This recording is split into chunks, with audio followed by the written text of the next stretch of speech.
अरुण शर्मा साहब, मैं अब शुरुआत आप ही से कर रहा हूं। बहुत दिनों बाद आप आए हैं। मेरी एक आग्रह है। आप हमारे लिए बहुत स्नेह तो है ही, लेकिन आप हमारे लिए बहुत इम्पोर्टेंट हैं। तो आप इसको दिल पे मत लीजिए, ये सब बातों को, क्योंकि आप इमोशनल आदमी हैं। आप दिल पे लेने लगते हैं और फिर आपकी तबीयत, एक लंबी तबीयत के आप अपना, फिर घर में ये सब आपको देखना होता है। मैं शुरुआत आपसे इसलिए कर रहा हूं कि ये बच्चों के साथ जो हुआ, और अब ये बिल्कुल क्लियर है कि सोनम वांगचुक साहब थक गए हैं। सोनम वांगचुक साहब, और ठीक बात भी है, वो अकेले जहां हैं, ये अगर यहाँ पे बैठे रहते, इस एटमॉस्फेयर में रहते, चारों तरफ वो होता, तो आदमी का थोड़ा अपना भी जोश बढ़ा रहता है। उनको मैदानता में कर दिया गया है, बढ़िया कमरे में वो कर रहे हैं।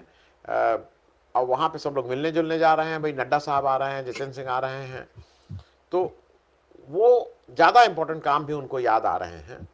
और किस तरह से इससे निकला जाए, उस पत्र से जो मेरी अपनी वो है, उस पत्र से जो लग रहा है। अब एक चीज़ तय है कि ये आंदोलन, जितना मेरी समझ है, ये आंदोलन डायरेक्टली इनडायरेक्टली अब राहुल गांधी के ही कंधों पे आ गया है।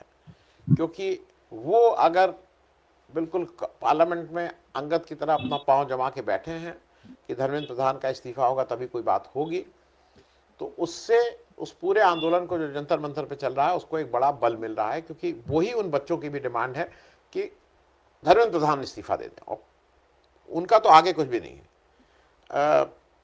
अरुण जी, इसी से शुरुआत कर रहे हैं। आंदोलन कहाँ पहुंचा, किधर दिशा दिख रही है आपको, कैसे जा रहा है अरुण भाई? जी सर, आवाज आ रही? आ रही, बहुत अच्छी।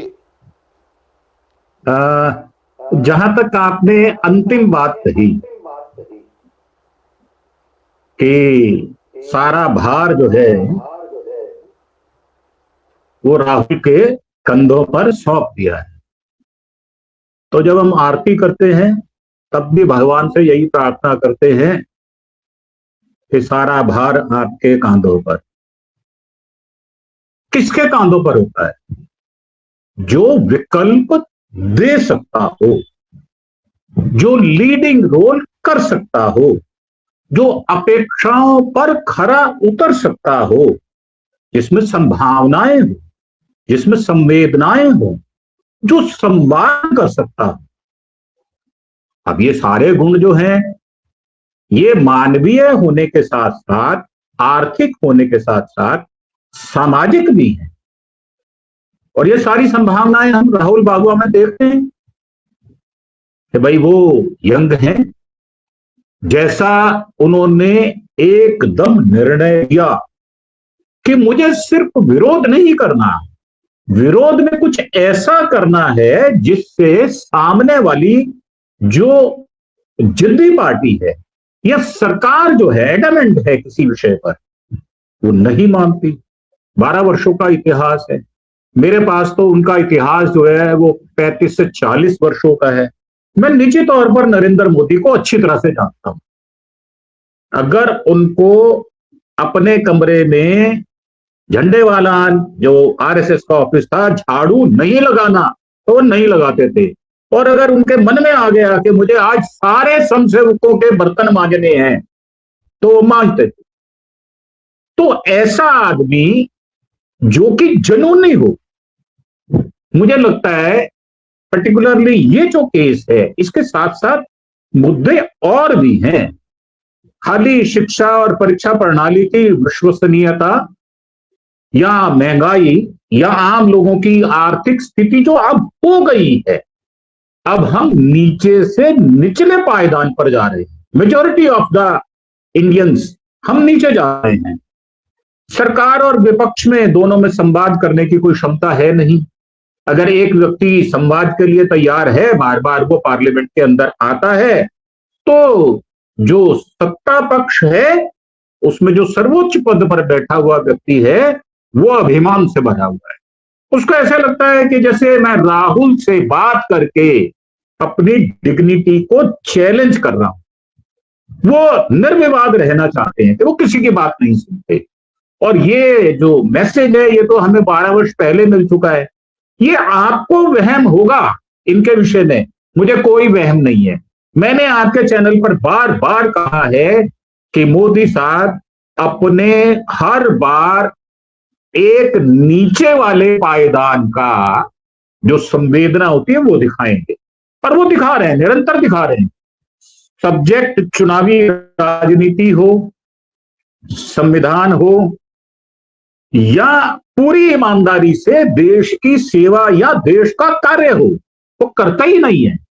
उनको हर महीने तो 5-6 दिन 4-6 देशों के अंदर बाहर जाना है, फिर उनको इतनी चिंता रहती है कि साथ मैंने बाजार से मेलोडी भी खरीदनी है, वो भी देनी है। तो जहां तक अव्वल अबाब जो है, मुझे नहीं लगता कि जब तक राहुल गांधी अगर ढैया नहीं कर लेंगे, अगर इस जिद पर नहीं आ जाएंगे कि मुझे विकल्प चाहिए, तो उससे पहले प्रधान का इस्तीफा चाहिए। प्रधान में मंत्री भी हैं और प्रधान में शिक्षा मंत्री भी है, और एक प्रधान और है जिनको हम तड़ीपार के नाम से जानते हैं। मैं सीधी सीधी भाषा में बोलता हूं कि मैं उसको ना तो होम मिनिस्टर मानता हूं, ना मैं उनको एक ऐसा आदमी मानता हूं जिसको भला शब्द जिसके साथ जोड़ा जा सके। वो परले दर्जे का निकम्मा, गुंडा और मवाली टाइप का आदमी। तो क्या ऐसे में समाधान ढूंढ पाएंगे?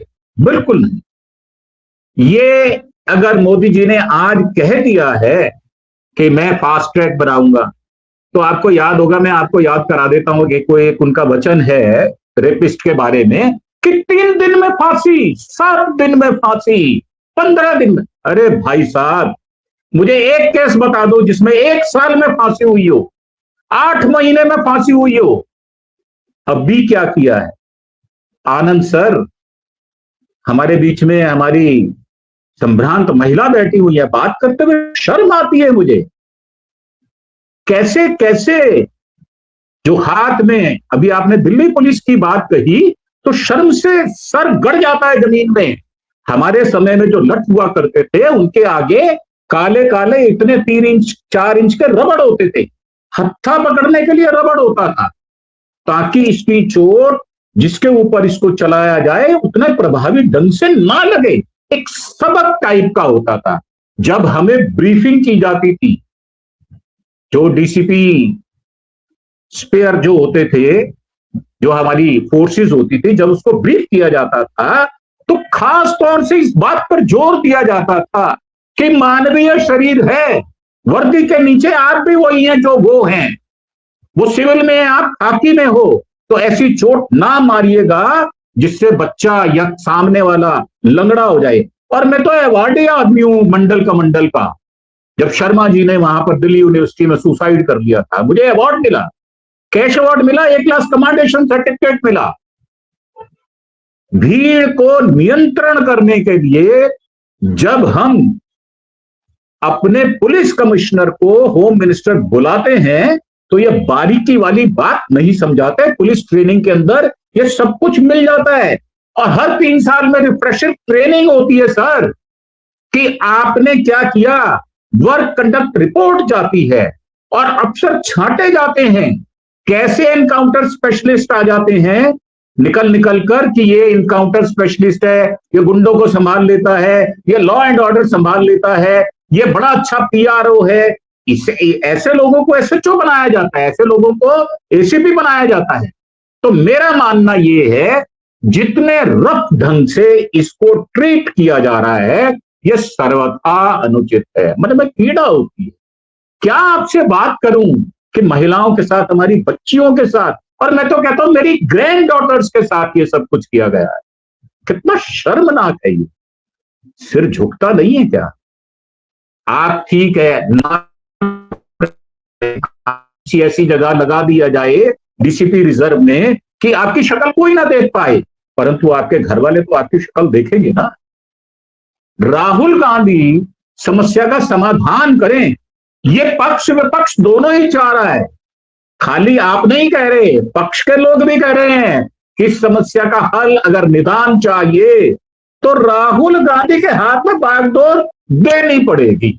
जैसे मैंने आपको एक बार पहले भी कहा था कि राहुल गांधी को हिंदी में बात ही नहीं करनी चाहिए, इंग्लिश में बात करनी चाहिए, और उनको अपनी स्कीम किसी को नहीं बतानी चाहिए। ये दोनों बातें अब की बार हुई।